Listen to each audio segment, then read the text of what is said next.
Hello everyone, and welcome to this week's Kerbal space program video, and this is quite possibly the most excited I've been about a mission that I've been in quite some time.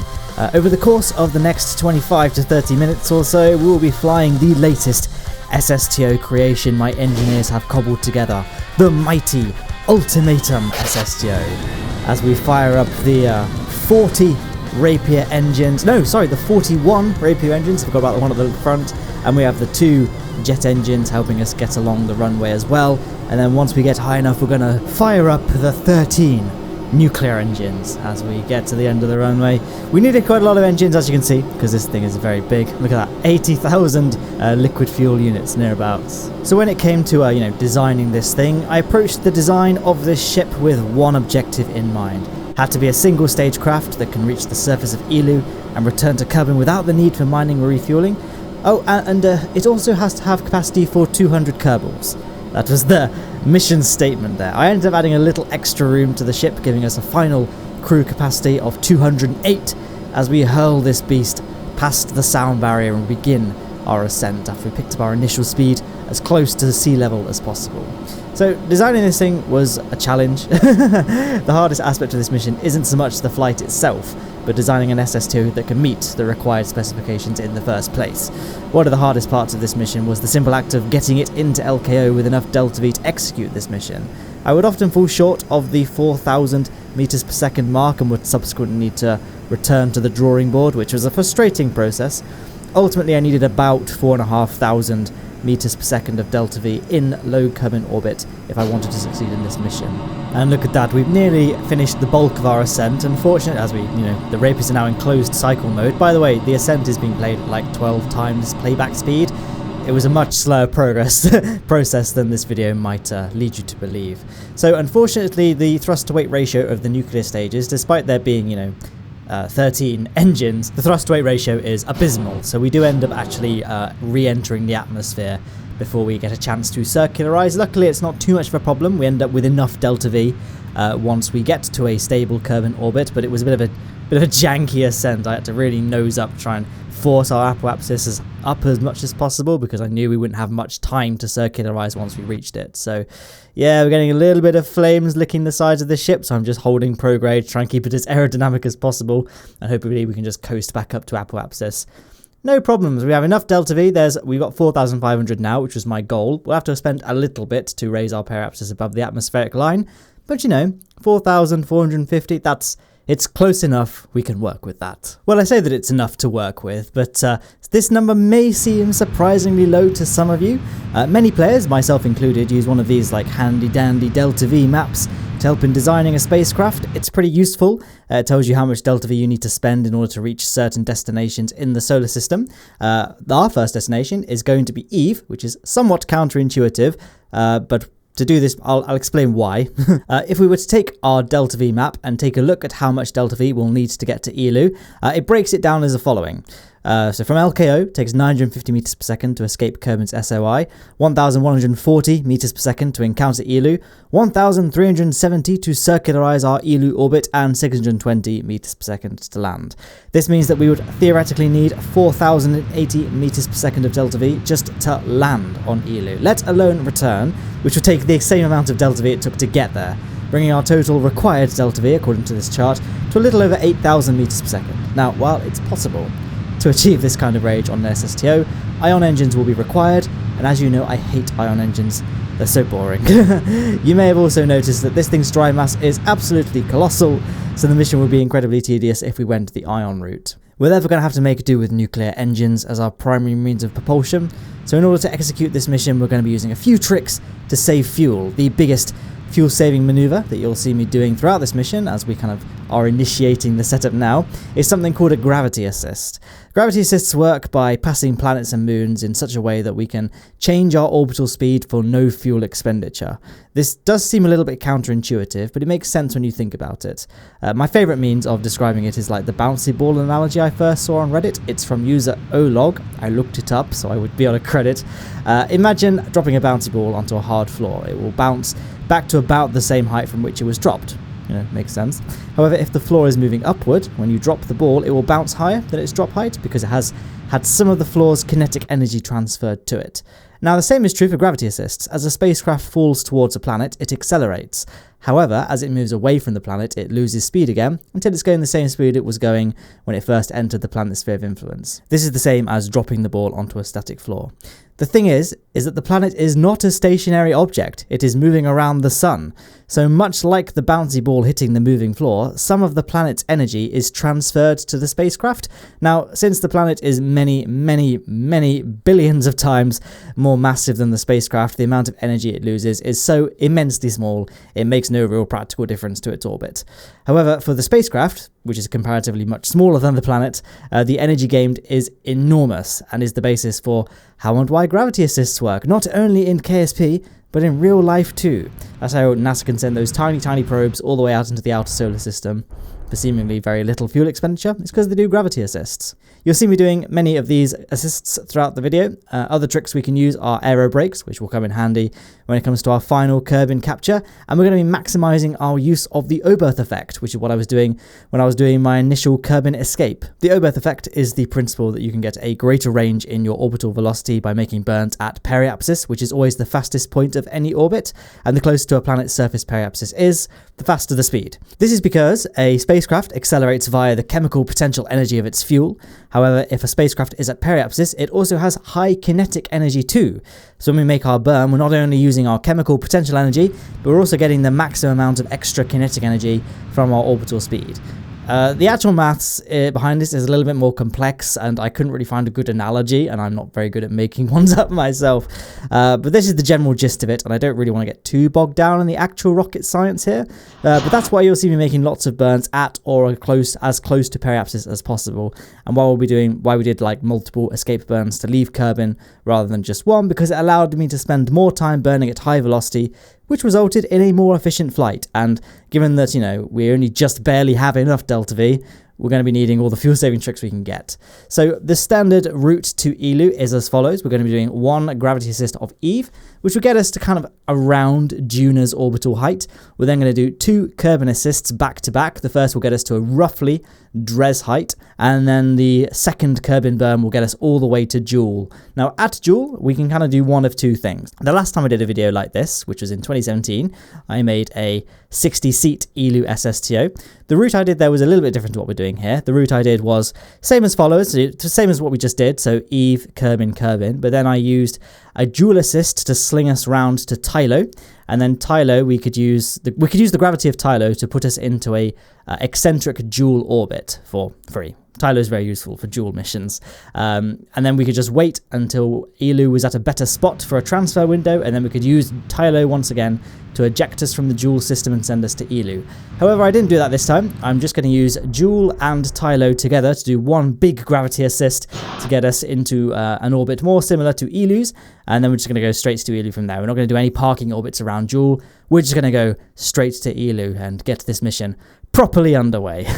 Now, as you can see, this video is quite long. Was it 30-something minutes? And I really did try and work hard and try and make it as concise as possible, but given the sheer, complexity of a lot of the maneuvers in this video, it's quite hard to cut it down without, getting rid of too much that I want to show. So to compensate for this, I've done a couple of things. Firstly, I've made a music video version of this video, which is in the description, and between you and me, I'm really proud of this video, and I guess it's nice once you've watched this to see a quick summary that takes about 4 minutes to do with some funky music in the background. It's not monetized, so I won't be making money off of it. I'm just saying this because I really like the way the video came out, by the way, as we do our fourth gravity assist off the Mun, which I definitely planned to do. So yeah, there's that in the description. And also I've been doing a lot of kind of not showing the planning of all my maneuver nodes really. So I'll show you the beginning of me making the maneuver node, but then we'll crossfade to kind of a point where the maneuver node is all plotted, because most of it was me just staring at the screen for a long time, playing around with the maneuver node maker. I did myself a bit of a disservice by insisting that we do everything stock. Obviously, I've got Kerbal Engineer, so you can see the delta V total. That's more for you guys' benefit, really, just so you can see how the delta V is going along with this mission, but it is quite helpful for me as well, I'm not going to lie. But the maneuver node maker, I wanted to use the stock maneuver node maker just because I kind of want to show that it is possible to do missions like this with the stock maneuver node maker without any plugins, and also, it means that, you can do this kind of mission on a console. probably wouldn't recommend it because I can't imagine the consoles would run a ship like this very well. My computer barely runs it at a good frame rate, and PCs are more powerful than consoles.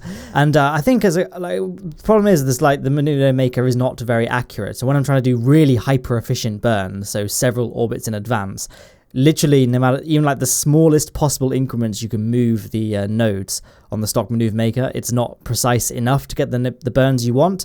So I had to do a lot of relatively inefficient burns here in this mission because I couldn't do more accurate ones because the maneuver node maker was limiting me, really. So that was kind of a drawback. Obviously, I guess it's not a spoiler that this mission was a success, but if I wanted to fine-tune this mission, say I only had 4,200 or less than that in LKO, it would probably be possible, but I think at that point you would need to use something like the precise node mod, just because the limitations of the stock maneuver node maker, you just can't get the kind of accuracy that you need to be as efficient as possible. So that's why I've done some of my burns aren't efficient as they could be. That's also part of the reason that this mission is so long, but I don't really care about the length of the mission. I mean, it's less than 100 years, and it's Kerbal years, which are shorter than human years, so it's not as bad as you think, guys.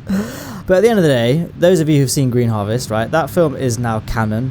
Kerbals use Krakenite to warp time. They're not actually experiencing that amount of time passing by, so it's okay. And I kind of just wanted to make things...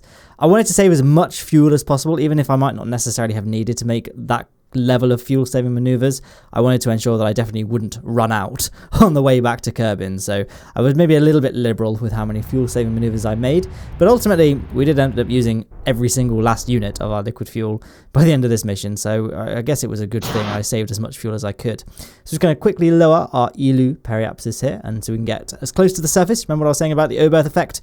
If we were circularizing from a higher point in Eeloo's sphere of influence, it would cost us about 700 meters per second to circularize, but now it's only about 450 meters per second, so it is a fuel saving maneuver, and my orbit isn't very good either. It's not quite equatorial, so I could have done better, but at that point I was like, you know what, it's fine. And there it is, looming ahead as we soar towards it. I should probably talk about Eeloo at some point in this mission, now that we're here. Some of you may not be too familiar with the Kerbal system's loneliest celestial body. The in-game description from the Kerbal Astronomical Society I have in front of me is, quote unquote, "There has been considerable amount of controversy around the status of Eeloo as being a proper planet or just a quote unquote lump of ice going around the sun," end quote. The debate is still ongoing, since most academic summits held to address the issue have devolved into, on good days, petty name-calling, and on worse days, all-out brawls. End quote. So not much to go from there. In more academic terms, Eeloo is a dwarf planet and is usually the furthest from the Sun. I say usually because it will occasionally pass in front of Joule for a very small part of its orbit due to the fact that its orbit is elliptical. It takes about the same amount of energy to land on Eeloo than the Mun, having just 3.5% more gravity than the Mun. Physically, it is probably designed as an analogue of Europa, the smallest of the 4 Galilean moons of Jupiter, though its orbit is obviously representative of Pluto. I guess at the time, we didn't know what Pluto looked like. New Horizons wasn't there yet, so the devs might have just guessed what its appearance might be when they made Eeloo. The only difference is that Eeloo is completely devoid of any atmosphere, while Europa and Pluto are known to have a tenuous atmosphere to them. But look at that! I talked over the entire landing as we boof, there we go, we're down.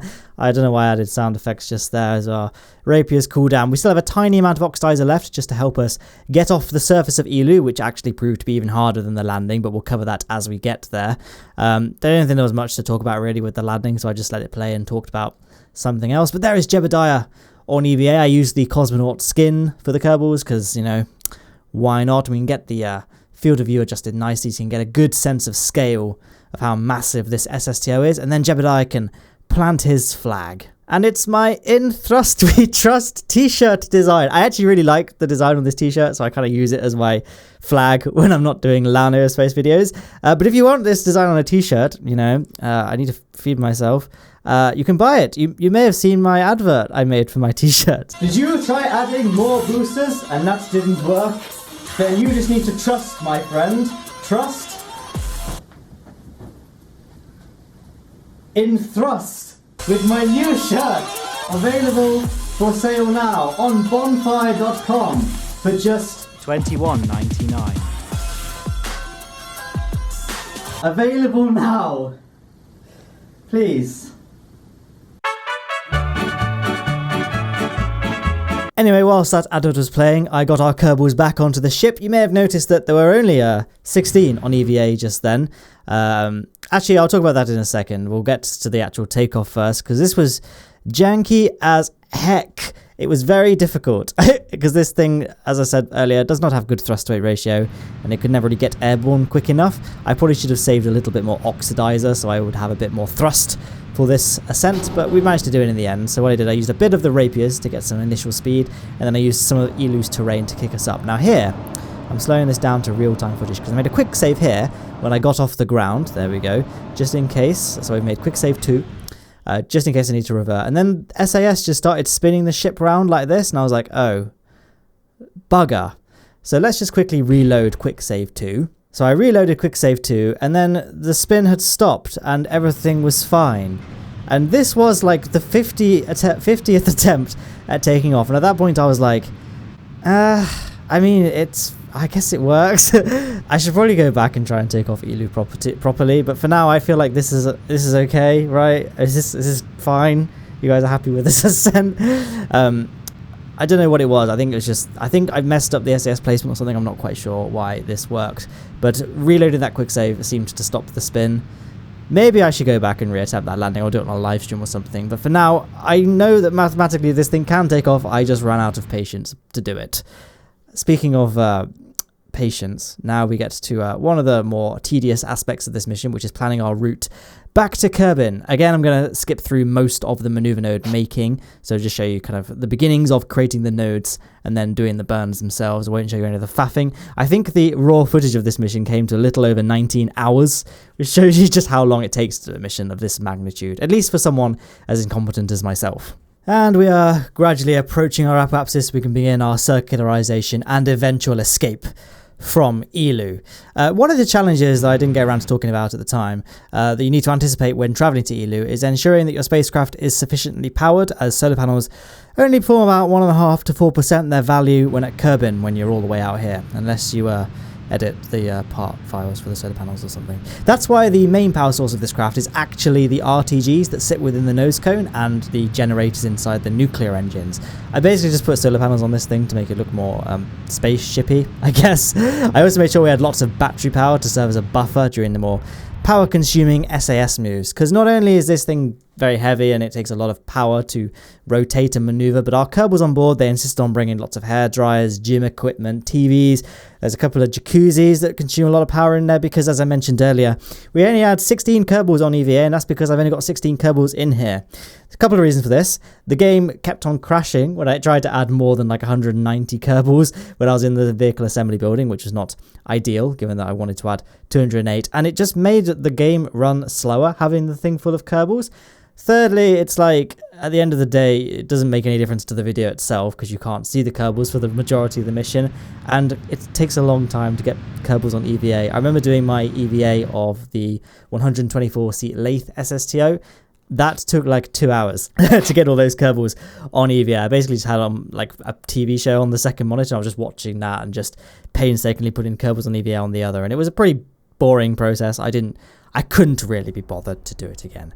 So, our route back to Kerbal, it's basically the same as how we got to Eeloo. So we're going to do a Tylo and Joule gravity assist again, and then we're going to do 2 Kerbal gravity assists, 1 Eve gravity assist, and then that will get us on a slow enough speed to enter Kerbal. The reason why we can't go straight into aerobraking, just in case none of you are familiar, reentry heating is a thing in this game, and because we're coming all the way from Joule height, our speed at Kerbal periapsis will be very, very, very high.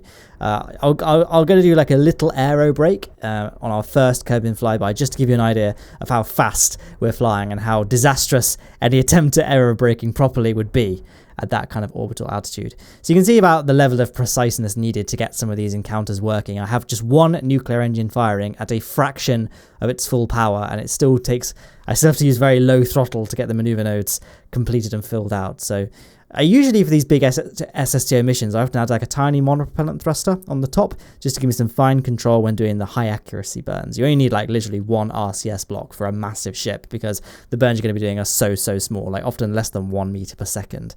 And there go our Julian gravity assists from Tylo and Joule, and then we can sling ourselves down to our first Kerbal encounter. For me, it was yesterday, posted a screenshot to the Kerbal Space Program subreddit of me planning gravity assist, like showing a really satisfying gravity assist chain to get to Kerbin. And one of the comments was saying, like, how on earth do you even begin to plan these sorts of gravity assists? Like, here we are getting our first Kerbin encounter here. So it's the same sort of layout we're going for before, by the way. So the first one will get us to about Dres height, then Juno height, then Kerbin height is what we're aiming for here. Time warp did glitch out a little bit, but honestly, like, a lot of people recommend like transfer window planner or like flyby planner or something. I don't tend to do transfer window planner, to be honest. The only transfer windows I ever actually waited for was my initial Eve transfer window to get from Kerbin to Eve. Eve has to be, let me see, about 54 degrees behind Kerbin relative to the sun. To draw a line from Eve to the sun to Kerbin, the angle that forms is the angle you want. Here is our first aerobrake. So you can see at 68 kilometers, we're getting very high temperature gauges on those air brakes, so there's no way we could go any lower. Like 68 kilometers has basically no atmosphere anyway. So the fact that we're getting temperature gauges that high up, you got no chance, mate. You got no chance. Not that I was expecting to be able to do a successful aero brake at that altitude. I just kind of wanted to do it just for the giggles and to show off the, the absolute necessity of doing gravity assists for this kind of mission. Obviously, for conventional spacecraft missions, it doesn't matter because you can use a heat shield, and heat shields are very, very powerful in this game, so you could just do it straight away. That's what I do for all my normal Eeloo rockets, but this time we're going to have to do the hard way. But it's going well so far, and it worked on the way to Eeloo, so I don't see any reason why it wouldn't work now. Basically, I'm just doing maneuver nodes. One thing you can do if you can't get the node you want, like you can't get those grey marks to line up perfectly, what you can do is create another maneuver node along the kind of predicted trajectory of the first maneuver node. You create another one and then set that to be a different orbit like I have here, and then you can see we can get a much closer encounter. It just means that we have to wait a little bit longer, but with the power of Krakenite, it doesn't matter. And it's been 76 years as it is. What's another decade or two? It's fine. So there's our Kerbin axis. The one thing when you're doing gravity assists off Kerbin is making sure that your periapsis is above the atmospheric line. In fact, that goes for a lot of gravity assists. I can't tell you the number of times I've spent ages plotting a maneuver node, got it set up perfectly, the gravity assist is the best execution it could be, and then I zoom in and it's because it goes through the planet's core, and I'm like, oh darn it.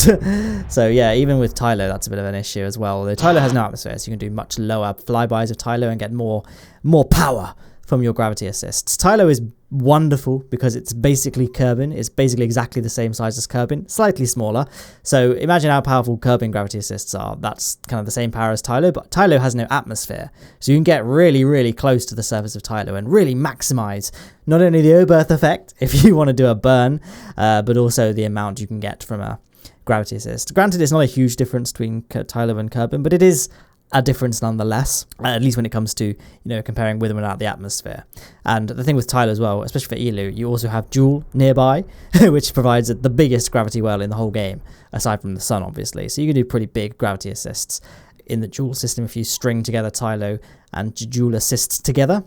But here we are coming for our Eve gravity assist. No, I said that wrong. Here we are coming for our Kerbin gravity assist that will get us on our trajectory for our Eve gravity assist as we swing by the planet for the last time before we'll be saying hello for good until at least the next SSTO mission. Speaking of SSTO missions, actually, obviously I realize that this kind of mission is quite difficult, hence why I wasn't too worried about not showing too many crucial details, because I really don't think that if you need a tutorial for this kind of mission probably isn't something you should be trying to replicate, because you'll probably be disappointed with the results. Just practice at other missions, you'll eventually get it to the point where you would feel confident doing things like this. But yeah, no, I thought about posting kind of the process I go through when it comes to designing crafts like this. I have footage of the entire construction of this craft from the very inception of it. So I was just sitting on a blank page in the vehicle assembly building and was just sticking parts together randomly, all the way through to the mighty aircraft, I hope, that you see before you today. So I'm thinking maybe not next week, because I want to maybe do a break from this SSTO. It's been consuming my life for too long at this point. But maybe like in a couple of weeks' time, if that's something you guys want to see, if it's not something you want to see, then I won't. But I feel like it's something people might be interested in. It's just seeing the design process of making SSTOs, going through the failed kind, see what went wrong, see what changes need to be made, that sort of thing. Obviously, it'll be all time-lapsed and commentary, and it won't be too tedious to watch. It'll be like a 15-minute video maybe. I mean, this video is definitely longer than my standard, but it is hard to do a mission like this justice unless you are kind of elongating the length of the video. But there's our Eve encounter. So again, I didn't get a very good encounter. Probably could have done better if I'd used a transfer window planner or precise node or something like that, but I was getting lazy and I wanted to do everything stock as well. Basically out of laziness again. It all circles back to the same common theme, but that's the gist of it. So getting our Kerbin perhaps lined up, you can see we've got a really nice Kerbin encounter there that should be safe enough to aerobrake. There's a couple of ways you can check this. One, you can make a maneuver node to at Kerbin periapsis to see how much delta V is required to circularize. You don't want it to be too high if you're going to be relying on an aerobrake, especially in a craft that can explode from reentry heating easily. The other reason is to have a look at the path that your flyby takes past the planet. So earlier on in our first Kerbin gravity assists, the line, our orbital line, was basically going as a straight line past Kerbin, whereas now it's being really, really deflected by Kerbin's gravity, which means we're going much, much slower at our periapsis compared to the other two flybys.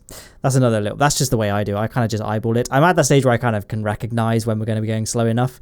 You also want to be making sure that you're hitting your Kerbin encounter is as close to your apoapsis as possible, because apoapsis is the slowest point in your orbit, and you're going to be like your direction around the sun, if that makes sense, is going to be as close to Kerbin as possible, which means that your relative speed to Kerbin is going to be as low as possible.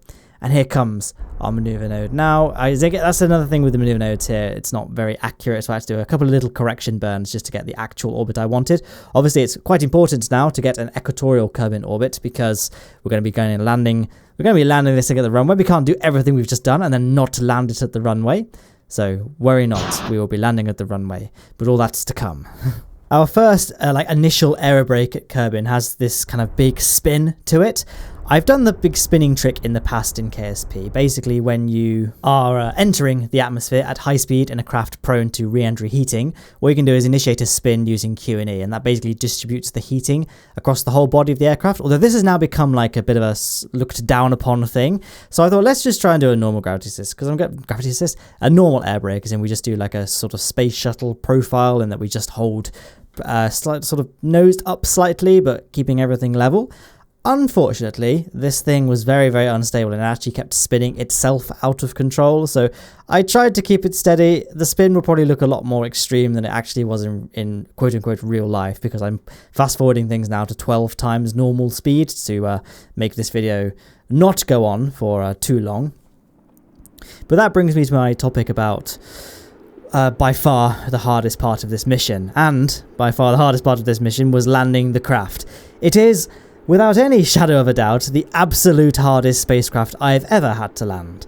This is because I didn't bother testing it when it was empty to see if it was aerodynamically stable with no fuel in it, since I knew I'd be able to land it somehow, though I did underestimate just how terribly it would fly. You may have noticed by now that this thing does have a colossal number of engines, all of which are extremely heavy. We also have a lot of command pods, which again, they weigh a lot. All of this mass is primarily hanging off the back of the aircraft, which means that our centre of lift is sitting way in front of the centre of mass, and this results in the unusual problem of our craft actually being better at gliding backwards than going forwards, even though it still flies extremely poorly because all the control surfaces and wings are not pointed for that kind of configuration. Luckily, whilst we're still doing our initial air brakes, we can remain relatively stable. I've just got the air brakes deployed on this spacecraft, and we're just holding down prograde. Luckily, we're high up enough in the atmosphere that we're probably not going to spin out too easily, especially now we're going a lot slower, so the force of the aerodynamics are not as great on the airframe as they once were. We're going to do a couple more swings around. We're going to do one more air brake just here, and then we're going to start plotting our way to the Kerbal Space Center's runway. So again, we're playing back at quite high speed just to get things, wrapped up, because I'm acutely aware that we're now rapidly approaching the 30-minute mark, and there's still a lot of ground left to cover. Literally, we have to cover getting to the ground. Wow, that segue was something, wasn't it? There we go. So we're reaching our periapsis point now, and now we're ascending. Again, you can see I could have done a much better gravity I keep saying gravity system when I mean to say aerobrake, and I keep saying airbrake when I mean to say aerobrake as well. I know someone out there is going to get annoyed about that, so apologies. I'm just so excited, guys, you know. It's also midday and I wanted to get this video uploaded in the next 2 hours, and my internet is currently down. It's really weird. Does anyone know the solution? I've got a Virgin Hub 3, and what it is that the Wi-Fi works, but the Ethernet doesn't work. So my PlayStation 3, my smart TV, my Steam Link and my PC are all Ethernet, and none of them work, but all my Wi-Fi devices work. They can connect. It's just the Ethernet always says unidentified network, and I've tried literally every solution I can find on the internet, and nothing seems to work. The Ethernet ports are all saying they're working, but they're not. So, and my PCs, I do have Wi-Fi on my PC. It's like a crappy little USB aerial that you can plug into the front of the PC. I bought it in case of emergencies, because if I want to play games offline, a lot of games or I should say publishers are, what's a good monetizable word? Can't think of one, but you guys can probably use your imaginations. They make it so you have to be connected to the internet in order to play your legally purchased games. Not the case for the pirated version, just saying. So I often have to have that aerial just to connect to my phone's tethering, just so I can launch the game, and then I'll just disconnect it again. I have it for that reason, but at the moment I might have to upload on this aerial, which I think is limited to like 20 megabytes per second. So wish me luck. Hopefully I'll have this uploaded by the end of today. And here we are. Our spacecraft is now spinning wildly out of control. Probably for the best, actually. We were going to overshoot the KSC runway, but now our aerodynamic terribleness has kicked in. We should be getting ourselves on a reasonably nice approach. You may see a few kind of odd cuts here and there. It probably doesn't come as a surprise that I didn't get this right first time. It took a lot of attempts, because the way the controls work when craft are flying backwards, it's quite weird. Like, I would instinctively do like the inverse of what the controls would normally be, but the controls actually still work the correct way around, but then sometimes they flip. I didn't really understand exactly how it was working, so I just I just did it again and again until it kind of worked. So then what I did, I got it into a stall just to the point where we were about to start dropping, and then I fired all of the rapiers all at once, consuming lots and lots of fuel. I was cutely where we didn't have many, and then I deployed the air brakes to help get our nose staying upward and not just start nosing down. And we managed to gain some aerodynamic stability. It's much easier this low in the atmosphere where the air is much thicker. It's much easier to gain control than it is higher up in the atmosphere. And then we can just shut down all but a few of the rapiers, just 8 of them left, and a couple of whiplash engines. We are still rapidly burning through fuel though, so I was like, oh, I don't know if we're going to make it to the runway. But luckily, we did. And the landing is super bad. Again, I could probably go back and do the landing better, but literally we just plopped straight up to the runway. Like, I ran out of fuel, and then this thing just started to tank in the air, and we ended up just crashing down to the runway. But luckily the runway didn't explode. Neither did any parts on this ship. And I won't lie to you, when I landed it, I literally opened the Alt F12 menu, and I was like, I didn't inadvertently turn on no crash damage, did I? But no, there were no cheats to make that landing possible, you'll be pleased to know. And yeah, you'll be pleased to know as well that this video is finally over. So like I said, if you want to watch the shortened music video, I would recommend it. I really, really liked the way that came out. There's also links in the description to the t-shirt that I shamelessly plugged very subtly in this video. And on screen there are links to other videos. I might put a link to the music video on the screen, actually. I don't know what I'm going to put there just yet. In fact, you know what? I'm going to put a link to the expert mode playlist I've got for KSP, which has other missions that are difficult like this one. So yeah, I hope you enjoyed. Have a good weekend.